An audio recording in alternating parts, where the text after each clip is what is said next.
I wanted to come to the floor today to speak about the risk that Iran poses to the world and, as a result, the legislation that's before the Senate at this moment.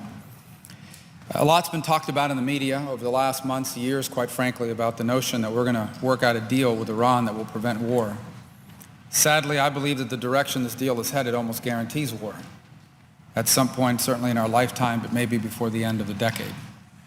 Let me back up and first describe what the issue is at hand. The issue at hand is that Iran, run by a radical Shia cleric, its government, I should say, its people, perhaps don't partake in this thought process, but its government, whose head and supreme decision maker is a radical Shia cleric, has made two decisions. The first is they feel it is their obligation to export their Islamic revolution everywhere in the world, and of course it begins with the Middle East. And two, they've decided they want to become the hegemonic power in the region. They want to become the dominant nation, the dominant movement in the Middle East and in that entire region. So how do you achieve that? Well, first it requires you to drive the Americans out of the area, which is why we've seen them invest in all sorts of asymmetrical capabilities like these little small swarm boats that they use to sometimes harass U.S. naval vessels. That's why you see them just a week ago basically hijack a commercial vessel on the international waters. The second thing they do is they sponsor terrorism. They have all these proxy groups in all these countries in the region that are doing their bidding. That's also asymmetrical warfare. Asymmetrical meaning it's not frontal, it's using some non-traditional method to expand their power or to show their power. So they use these proxy groups like Hezbollah, or now with the group, the Houthis, that they're involved with in Yemen and in other parts of the world. And the threat is that if you attack Iran, these terrorist groups will attack you. And in fact, we have seen the hand of the Iranian government in terrorist attacks. For example, we saw an attempt to assassinate the ambassador of Saudi Arabia here in Washington, D.C. We know that in 1994 there was a bombing in Buenos Aires that was linked to Iran. So they sponsor terrorism. But the third aspect of their desire to become the hegemonic regional power is a nuclear weapon. What do you need to acquire a nuclear weapon? You need three things. The first thing you need is a bomb design. And the truth is you can buy a bomb design. The second thing you need is a delivery system, an ability to deliver the weapon, whether it's on an airplane or on a missile.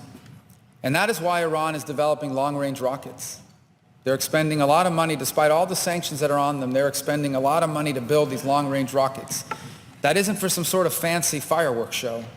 It isn't to put a man on the moon. They're building these long-range rockets because they understand that is the second critical component of a nuclear weapons program. And the third thing is you have to be able to get your hands on enriched uranium or reprocessed plutonium. And no one in the world is going to import to them weapons-grade uranium or plutonium. So they've decided to build the infrastructure to do it themselves. And they do it the way North Korea did it. They do it the way other nations have done it when they try to hide their program.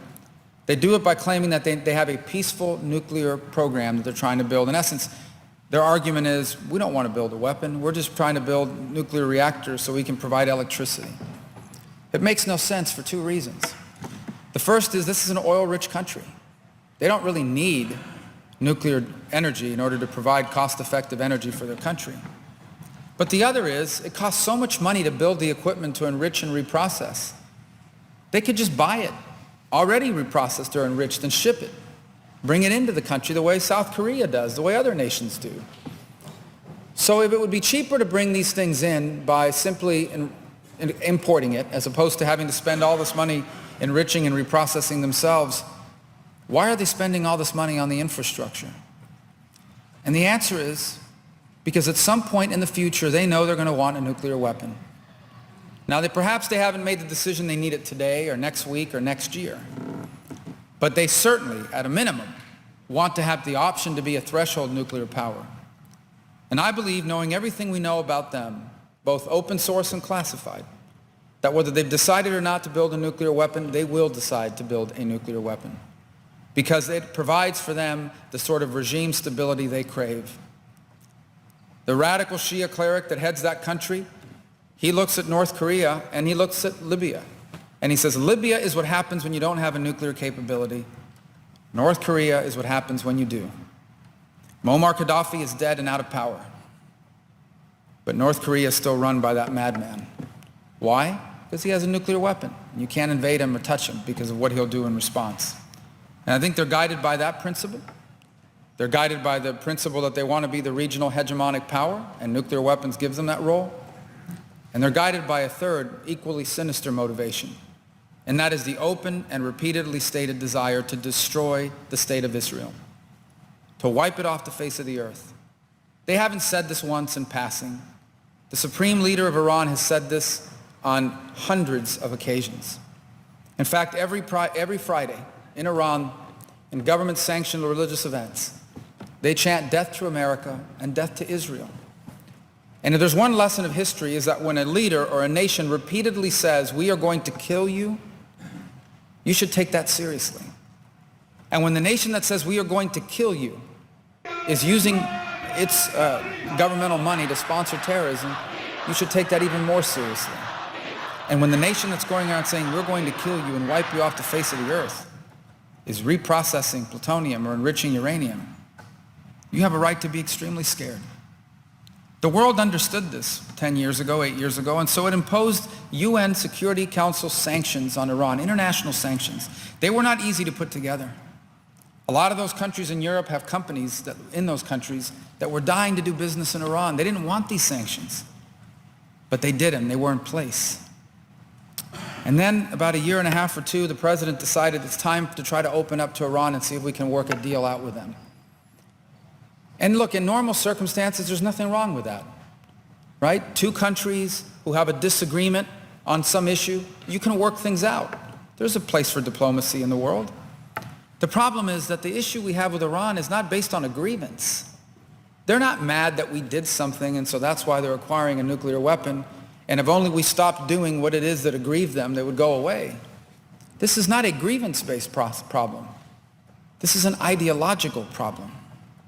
Because if you read the founding documents of the Islamic Republic, it doesn't describe the supreme leader as the leader of Iran. Iran, it happens to be the country they operate from. It describes him as the supreme leader of all Muslims in the world.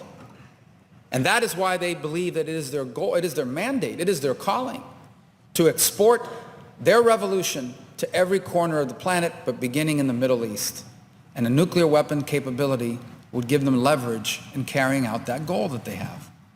And in their mind, nothing would be more glorious than the destruction of the Jewish state. So the president enters these negotiations, and it has been a process of constant appeasement. Moment after moment, we went from saying no enriching and reprocessing to you can enrich and reprocess at 5%, to you can enrich up to 20% for research purposes. We went from saying no enrichment ever to saying in 10 or 15 years, all bets are off. And there's still items in the negotiation that are not clear. You know, the White House put out a fact sheet. They put out a piece of paper and they said, this is what we agreed to. And Iran put out a piece of paper just like it, except it sounded like a totally different deal. For example, the U.S. fact sheet said that sanctions on Iran would not come off until Iran complied. But Iran's fact sheet said, no, sanctions come off immediately. And now when you press the White House on it, they refuse to say that in fact it will be phased, not immediate. That's why I filed an amendment. And even though I think that the president's deal as outlined in the fact sheet was not good enough, I filed an amendment to at least hold them to that. And the amendment to this bill read very simply. It just said that whatever deal the president crafts has to reflect the fact sheet that he provided the Senate. But we couldn't get a vote on it. And the other amendment I filed is that any deal with Iran should be conditioned on Iran recognizing Israel's right to exist. And here's why that was so important. That was so important because this is not just about the nuclear program. The deal the president is trying to sign is about removing sanctions, meaning money is now going to flow back into the Iranian government's coffers. What are they going to do with this money? Are they going to build roads, hospitals? Are they going to donate to charity? No. Are they going to buy food and medicine for people that are hurting around the world, the hundreds of thousands that have been displaced by Assad, their puppet? No. They're going to use that money to sponsor terrorism. And the prime target of the terrorism they sponsor was the state of Israel. We couldn't get a vote on that amendment either. Apparently there are senators terrified of voting against that amendment, so they'd rather not have a vote at all. And so I am deeply disappointed by the direction this debate has taken, because I felt and I understand that this deal was carefully crafted. I'm on the committee that passed it. But I also understand that every member of the Senate has a right to be heard on this debate. And unfortunately, only a couple of amendments were allowed to be voted on, and no one else had an opportunity to get their amendments voted on, amendments that I thought would have made this bill much more meaningful. But now we've reached this point where the majority leader has filed cloture on the bill because it's time to move on to these other issues, and I respect that. And we have to make a decision. And the decision is not whether we're going to pass the bill we want or nothing at all. The decision is, are we better off as a country with this bill or with no bill? If we don't pass a bill, the Senate can still weigh in on the Iranian deal, but the Iranian deal kicks in immediately. And until the Senate acts, the sanctions will be off, at least the U.S. sanctions will be off. There's also no guarantee that the White House will even show us the agreement if we don't pass a bill. If we pass a bill, it delays the sanctions being lifted for a period of time. It requires the White House to submit the deal to us so we can review it. And ultimately, it calls for a vote, up or down, on approving the deal or not. It actually requires that vote will have to happen. And there can't be any procedural process to impede it for the most part. So at the end of the day, while this bill does not contain the amendments, we didn't even get a vote on the amendments that we wanted. It doesn't contain the different aspects that I thought it would do to make it stronger. If left with the choice that we have now, I don't think there's any doubt that we're in a better position if this bill passes. Because at a minimum, at least it creates a process whereby the American people, through their elected representatives, can debate an issue of extraordinary importance. If I'm troubled by anything, is that while this issue gets a lot of coverage, I'm not sure the coverage accurately reflects what a critical moment this is.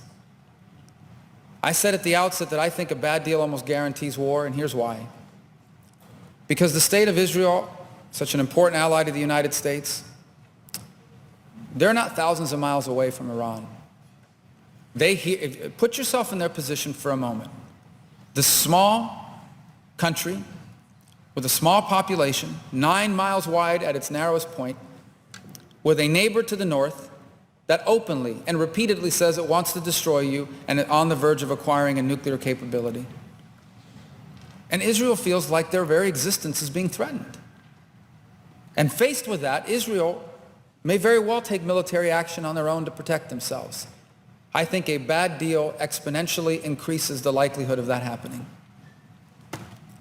I also think you look at the other nations of the region, because Iran is a Shia country, a Shia Persian country, but its Sunni Arab neighbors aren't big fans of the Shia branch of Islam. So for example, Saudi Arabia, an incredibly wealthy country, they have already said whatever Iran gets, we're going to get. If Iran gets the right to enrich and reprocess, we will enrich and reprocess. If Iran builds a weapon, we will build a weapon. And so it creates the very real specter that we're going to have an arms race, a nuclear arms race in the Middle East. You're talking about a region of the world that has been unstable for 3,800 years. Senator's time has expired. I ask unanimous consent for 30 seconds that I may conclude. Is there objection? Without objection. You talk about a region of the world that could have a nuclear arms race, one of the most unstable regions on the planet. And so I hope we're going to get a good deal.